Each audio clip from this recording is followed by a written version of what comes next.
जय श्री गणेशाय नमः। आइए सुनते हैं भाद्रप्रद संकष्टी गणेश चतुर्थी व्रत कथा। पूर्व काल में राजाओं में श्रेष्ठ राजा नल थे। उसकी रूपवती रानी का नाम दमयंती था। किसी शापवश राजा नल को राज्यच्युत खोना पड़ा और रानी के वियोग से कष्ट सहना पड़ा। तब दमयंती ने इस व्रत के प्रभाव से अपने पति को पुनः प्राप्त किया और राजा नल के ऊपर आई हुई सभी विपत्तियां हट गई। एक बार राजा नल के ऊपर विपत्तियों का पहाड़ टूट पड़ा था। डाकुओं ने उनके महल से धन, गजशाला से हाथी और घुड़शाला से घोड़े हरण कर लिए तथा महल को आग से जला दिया। राजा नल भी जुआ खेलकर सब कुछ हार गए।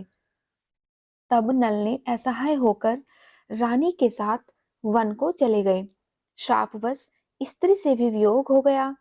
कहीं राजा और कहीं रानी दुखी होकर देश देश में घूमने लगे। एक समय वन में दमयंती को महर्षि शरभंग के दर्शन हुए।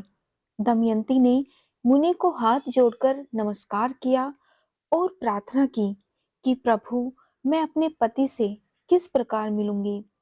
शरभंग मुनि बोले कि दमयंती, भादों की चौथ को एक दंत गजानन की पूजा करनी चाहिए।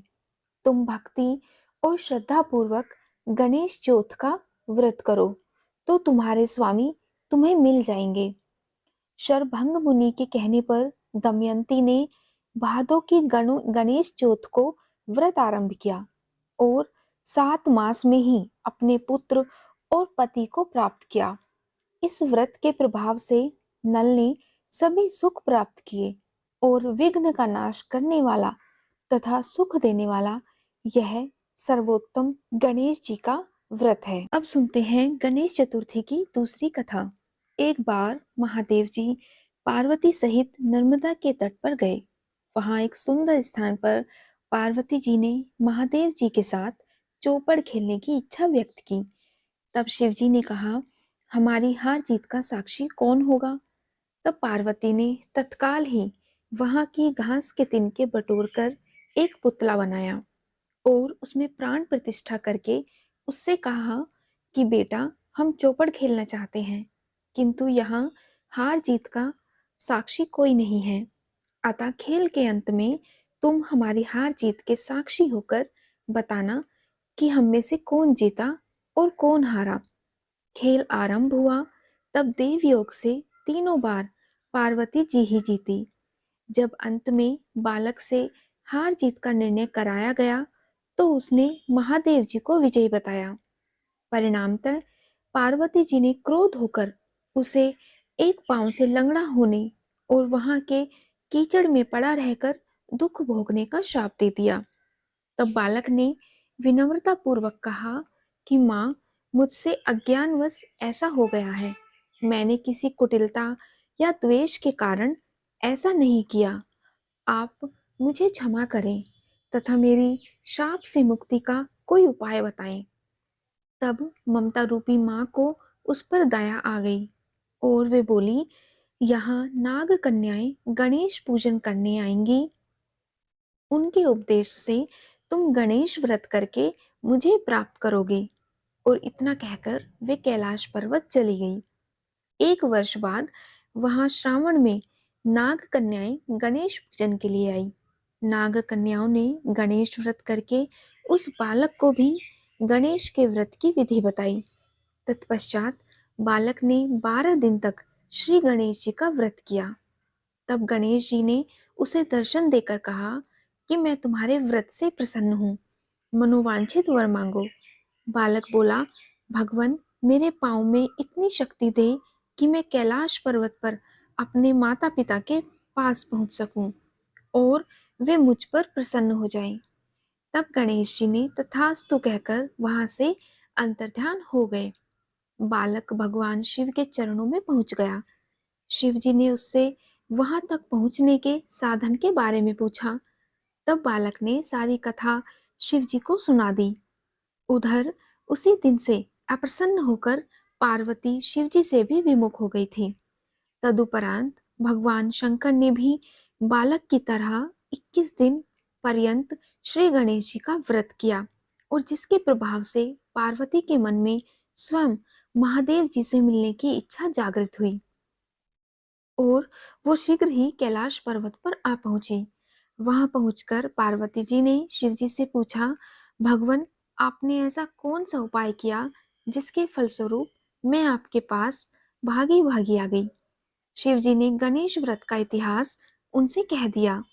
तब पार्वती ने अपने पुत्र कार्तिकेय से मिलने की इच्छा से 21 दिन पर्यंत 21-21 की संख्या में दूर्वा घास, पुष्प तथा लड्डुओं से गणेश जी का पूजन किया और 21वें दिन कार्तिकेय स्वयं ही पार्वती जी से आ मिले। उन्होंने भी माँ के मुख से इस व्रत का महात्म्य सुनकर इसका व्रत किया। कार्तिकेय ने यही व्रत विश्वामित्र जी को बताया और विश्वामित्र जी ने व्रत करके गणेश जी से जन्म से मुक्त होकर ब्रह्म ऋषि होने का वर मांगा। गणेश जी ने उनकी मनोकामना पूर्ण की। ऐसे हैं श्री गणेश जी जो सबकी मनोकामनाएं पूर्ण करते हैं। जोर से बोलो, जय श्री गणेश भगवान की। अब सुनते हैं तीसरी कथा। एक बार महादेव जी स्नान करने के लिए भोगवती गए। उनके जाने के पश्चात पार्वती ने अपने तन के मैल से एक पुतला बनाया और उसका नाम गणेश रखा। पार्वती ने उससे कहा कि हे पुत्र, तुम एक मुग्दल लेकर द्वार पर बैठ जाओ। मैं भीतर जाकर स्नान कर रही हूँ। जब तक मैं स्नान ना कर लूं, तब तक तुम किसी भी पुरुष को भीतर मत आने देना। भोगावती में स्नान करने के बाद जब भगवान शिव जी आए तो गणेश जी ने उन्हें द्वार पर रोक लिया। इसे शिव जी ने अपना अपमान समझा और क्रोधित होकर उनका सिर उनके धड़ से अलग करके भीतर चले गए। पार्वती ने उन्हें नाराज देखकर समझा कि भोजन में विलंब होने के कारण महादेव जी नाराज हैं। इसीलिए उन्होंने तत्काल 2 थालियों में भोजन परोसकर शिव जी को बुलाया। तब दूसरा थाल देखकर तनिक आश्चर्यचकित होकर शिव जी ने पूछा कि यह दूसरा थाल किसके लिए है। तब पार्वती जी बोली कि यह दूसरा थाल पुत्र गणेश के लिए है जो बाहर द्वार पर पहरा दे रहा है।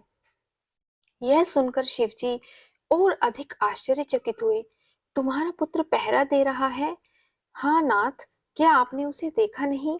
देखा तो था, किंतु मैंने तो अपने रोके जाने पर उसे कोई उद्दंड बालक समझकर उसका सिर काट दिया। यह सुनकर पार्वती जी बहुत दुखी हुई और वे विलाप करने लगी। तब पार्वती जी को प्रसन्न करने के लिए भगवान शिव ने एक हाथी के बच्चे का सिर काटकर बालक के धड़ से जोड़ दिया। पार्वती इस प्रकार पुत्र गणेश को पाकर बहुत प्रसन्न हुई। उन्होंने पति तथा पुत्र को प्रीतिपूर्वक भोजन कराकर बाद में स्वयं भोजन किया। चूंकि यह घटना भाद्रपद शुक्ल चतुर्थी को हुई थी, इसीलिए यह तिथि पुण्य पर्व के रूप में मनाई जाती है। जय श्री गणेशाय नमः।